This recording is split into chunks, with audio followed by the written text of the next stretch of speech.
Morning, Facebook. Thinking today about what my food for thought would be. Yesterday, not last night, had a visiting minister at our church, and his message was, the wait is over. And thinking about that, the wait is over. God's got something for his children that he's wanting us to have in our life. And it may have been something that you've been praying about, seeking God about for a long time. But I also got to thinking about this. The wait is over. It's not because we've run ahead of God and we've done it our way, and then we're waiting for God to catch up to answer our prayers the way we expected them to be answered, do it the way we think it needs to be done. No, the wait is over. The Bible says, and Brother Herman, he was reading this, those that wait upon the Lord, he shall renew their strength. Those that wait on the Lord, that's in waiting on him. You've prayed about it. You have asked God about it. You want to make the right move. You want to do the right thing, and you've waited on him. And I see it like this. From being in the restaurant for years in my life, having been a waiter up to the manager, you learn to be a good waiter. If you want a good return from your job, you're a good waiter. You wait on that customer. In waiting on, you make sure that your customer has their drinks. You make sure the order is correct. You go back and you check on them until the meal is done. You're a good waiter. You're waiting on him. You're waiting on him. What are you doing in the meantime?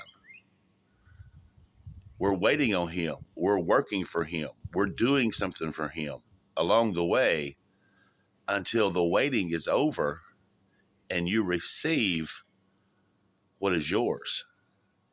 Depending on how good of a waiter you are in that restaurant depends on what you've done while the customer was there, and they leave a tip for you. And depending on your service is what kind of tip you're going to get.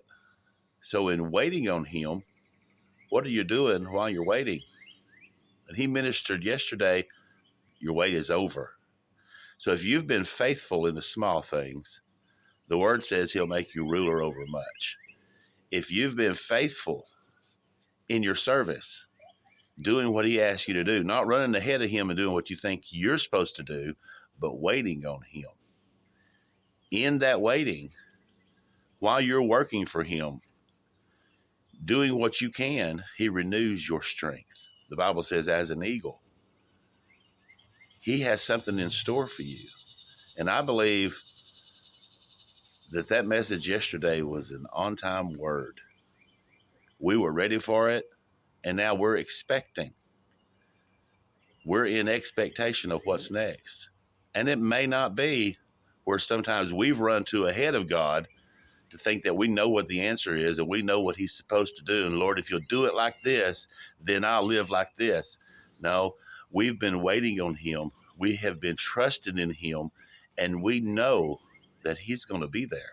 We know that he's going to answer our prayers, because once we've learned to have our desires set with his desires and not just the things that we want. Lord, I want a new car. That might not be what he has for you. Lord, I want a new home. That might not be what he has for you. Lord, I want to be married. That might not be what he has for you right now. But learn to wait on him. And Lord, not my will, but your will be done. So in waiting on him, be ready to accept what he hands you and what he gives you. Like the waiter at the restaurant might be expecting a $20 tip. You may get a $5. We're not always going to get what we want. We've heard that. You don't always get what you want, but you'll get what you need. Because if you get what you want, sometimes it'll be too much to carry in the season that you're in right now. So you've got to trust God that He knows who you are better than you know yourself. He knows what you need in the season that you're in your life right now. And that He will answer. And be content with that when it does come. When you've waited and God begins to answer, He'll give you what you need. And no, it's not always what you wanted or exactly what you asked for or how you asked for it, but you learn to trust Him. Trust Him in all things, knowing that He sees ahead.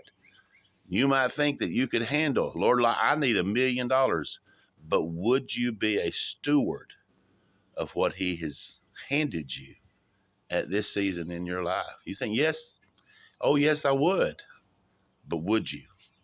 Because God's only going to give you at the season in your life what He knows that He can trust you with. Because we say, Lord, I trust you. But our question should be, Lord, can you trust me?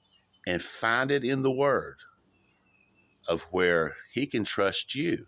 You see, He trusted Job, and look what Job went through because he trusted Him. So be careful with that. Lord, I trust you, and I believe you, and I want in my life what you want in my life. Make my desires. My prayer is, Lord, make my desires your desires. I don't want to run ahead of God and then turn around and wait on Him to get to where I'm at, because He may not be on that path. He may not show up where I've run to.